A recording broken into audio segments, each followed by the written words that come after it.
السلام علیکم ورحمۃ اللہ وبرکاتہ۔ امید ہے آپ حضرات خیریت سے ہوں گے۔ دوستوں، پچھلی ویڈیو میں ہم نے جانا تھا کہ کس طرح سے اللہ تعالیٰ نے قوم سمود میں ایک علمی ورثہ انہیں عطا کیا۔ ان لوگوں نے کس طرح سے اس علم کو اپنی سویلائزیشن ڈیولپ کرنے میں استعمال کیا، اور کس طرح سے انہوں نے اپنی سویلائزیشن بلڈ کی، اور کس طرح سے وہ پہاڑوں میں رہتے، اپنے پہاڑوں کو تراش کر اپنے محل بناتے، اور کس طرح سے اللہ تعالیٰ نے انہیں عمریں عطا کی۔ یہ ساری چیزیں ہم نے اپنے پچھلی ویڈیو میں جانی تھیں۔ اس ویڈیو میں ہم جانیں گے کہ کس طرح سے صالح علیہ السلام نے انہیں دعوت دی۔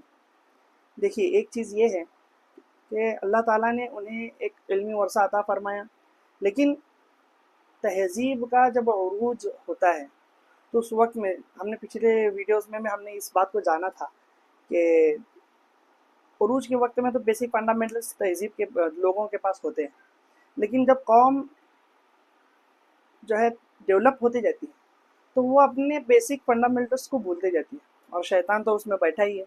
تو اس طرح سے ان کے اندر برائی آنی شروع ہوتی ہے، اور سب سے بڑی برائی جو آتی ہے وہ ہے شرک۔ اور جب شرک اس چیز کے اندر آتا ہے تو ان کے اندر دنیا پرستی ہے، مٹیریلسٹک جو چیزیں ہیں، وہ تو مادہ پرستی جس کو کہیں گے وہ آ جاتی ہیں۔ تو یہ اس کو مٹیریلزم انگلش میں کہتے ہیں۔ یہ چیزیں ایک قوم کے اندر جب آتی ہیں تو وہ قوم اپنا جو ایک مقام تھا وہ کھونے لگتی ہے، پھر سماج کے اندر برائیاں پیدا ہوتی ہیں، اور وہ جو سماج جو ایک لیول پر اپنے عروج پر تھا، پھر وہ اپنے زوال کی طرف، اپنے جو ہے خاتمے کی طرف آنا شروع ہوتا ہے۔ یہی چیز قوم سمود کے اندر آئی، ان کے اندر برائیاں آئیں، انہوں نے شرک کیا، ان کے اندر طبقے بھی بنے، اور اس طرح سے سماج کے اندر ایک برائی عام ہو گئی۔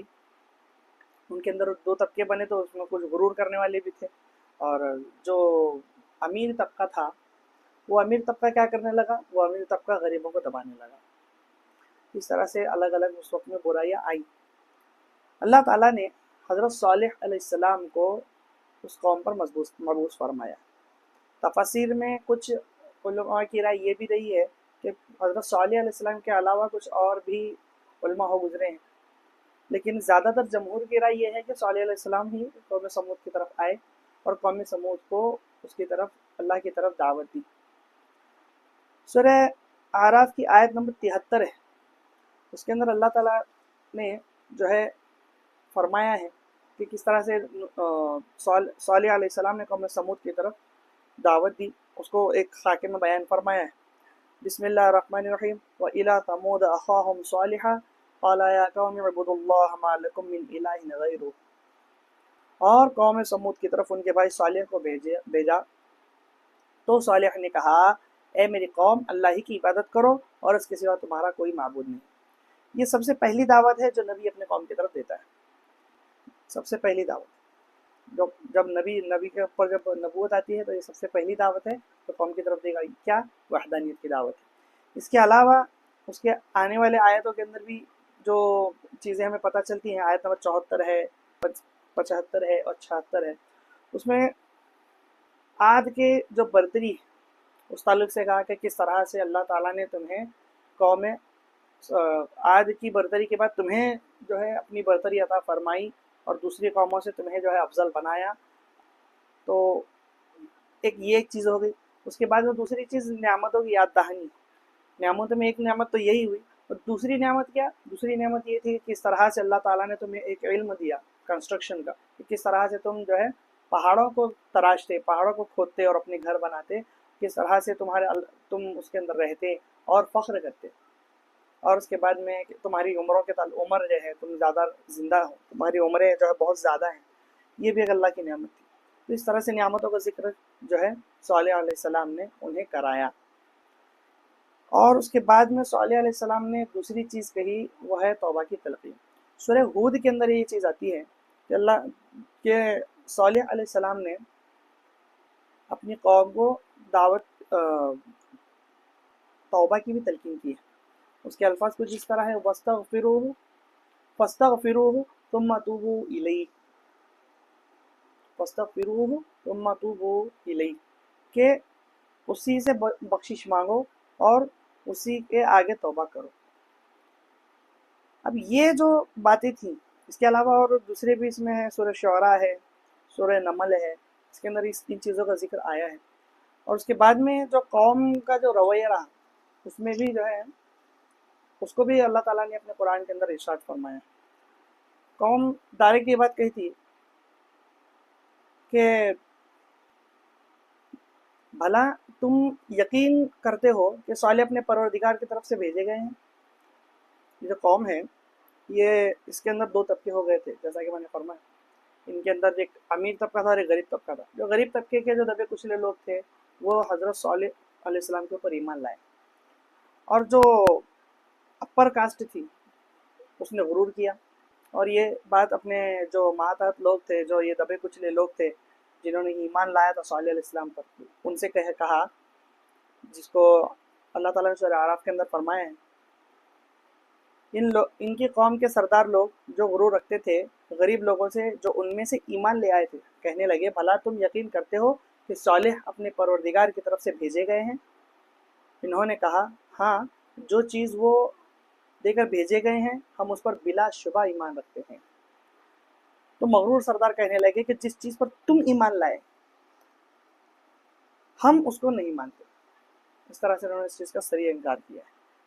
اس کے بعد میں ایک چیز آتی ہے کہ بار بار جب دعوت دی گئی ان کی طرف، اور اس کے بعد میں دعوت کا نتیجہ یہ ہوا کہ بہت سارے لوگ ایمان لانے لگے اور ایک گروپ الگ سے ان کا ہو گیا، تو یہ سیدھی بات تھی کہ ان کا اپوزیشن تو ہوگا۔ پھر اس میں بار بار جو ہے ان کو دھتکارا گیا، یہ نبیوں کے ساتھ یہ ہوتا رہا ہے۔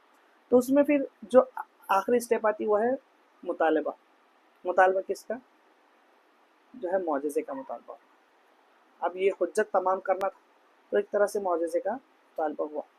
معجزے کے تعلق سے آتا ہے کہ سب سے پہلے تو جب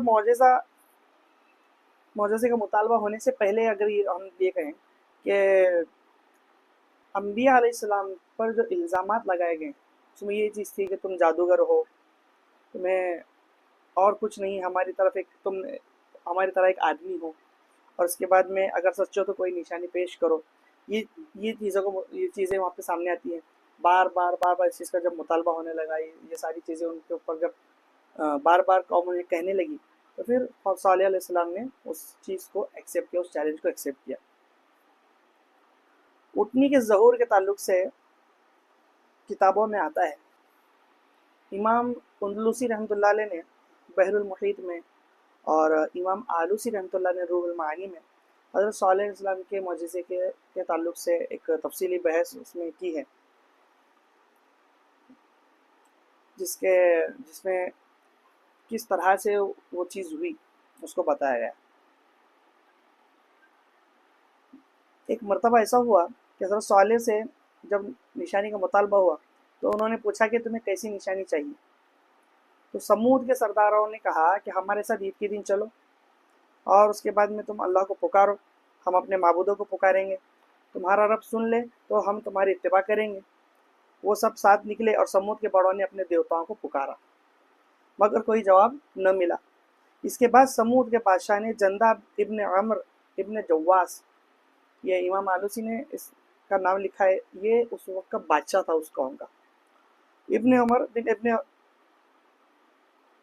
دمیل نے، پورا نام ہے اس کا، جندہ ابن عمر بن جواش اور ابن عمر بن ابن دمیل نے ایک منتخب پہاڑ کا القاصبہ نامی ایک چکنی اور ٹھوس چٹان کی طرف اشارہ کیا۔ یہ ایک بات ہے کہ نشانی کا جو مطالبہ ہوتا، وہ جو چیلنج کیا جاتا وہ نارمل نہیں ہوتا۔ وہ کہیں گے کہ ہمارے پاس تو ایک فن ہے کہ ہم اس چیز کو، ہم پہاڑوں کو ایک خوبصورت طریقے سے ہم بنا سکتے ہیں، لیکن ہم اس میں جان نہیں ڈال سکتے، فار ایگزامپل۔ تو اب اس قوم نے مطالبہ کیا کہ یہ جو سب سے ہارڈ چٹان ہے، اب اس کے اندر سے تمہیں ایک، چونکہ اللہ ہے، اب اللہ نے ہمیں بنایا تو اس چٹان میں سے بھی جو ہے ایک جاندار کو نکال کر دکھائے۔ تو اونٹنی کو نکالنے کا انہوں نے مطالبہ کیا۔ وہ پہاڑ کیسا تھا؟ وہ چکنی مٹی اور ٹھوس تھا، بہت سخت تھا۔ تو حضرت صالح سے کہا کہ اس میں سے ایک ناقہ نکالیں گے، یعنی کہ اونٹنی جو قدرتی طور پر سدھائی ہوئی ہو